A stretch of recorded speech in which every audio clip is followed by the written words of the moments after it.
coordinator working together on this rather than trying to transfer it in one time and that person then is supposed to be responsible for carrying it out from there. I'm just trying to think conceptually about that model. Like having her first work with the facilitator individually and then have a facilitator together training the rest Maybe, of them. yeah.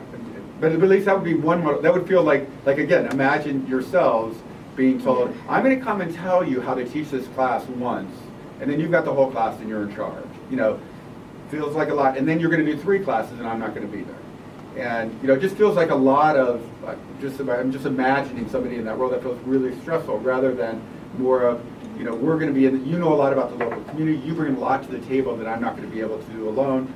I'm really looking forward to working collaboratively with you. And so we think more, and then over time, as you get more comfortable in that role and doing these kind of things, you know, maybe that model evolves. I think initially we wanted it just to be for facilitators. Yep. So just kind of a training for them. But then we realized that They're it could be each in a very different useful. community. Right. But we realized we could then get the facilitators to train the company on this. But Yeah. that's something kind of came after. We initially just wanted something Right. for the facilitators. Yeah. That they wouldn't have to then convert. But I do think I think we realized that it's important to kind of have them also teaching company on this, and then we can use your suggestions. And Okay. No, but I think you have some good ideas. So I think a little bit maybe some of just the framing, but particularly going back, Brenda, you talked about, you know, is professionalism, even if that's conceptually where you're going, is that a word that kind of people get in professionalismo?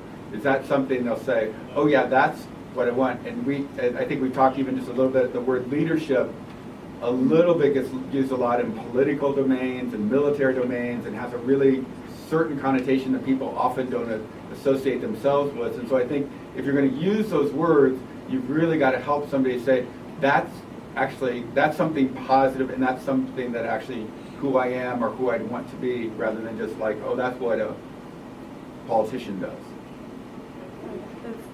That's definitely something that we're going to think more about. Okay.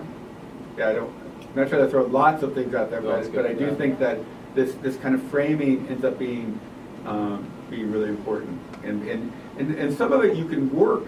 You don't have to have all the answers, but even, you know, the kind of questions people are, you know, how have you made things happen in your own life that wouldn't happen without you?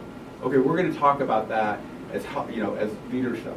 That's what, you know, and you bring them into a way of thinking about it rather than just saying, oh, you want to be a leader, and they're saying, wait. Okay.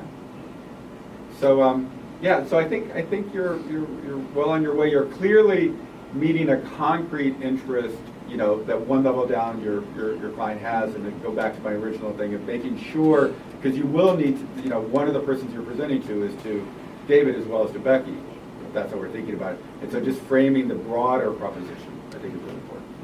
Okay.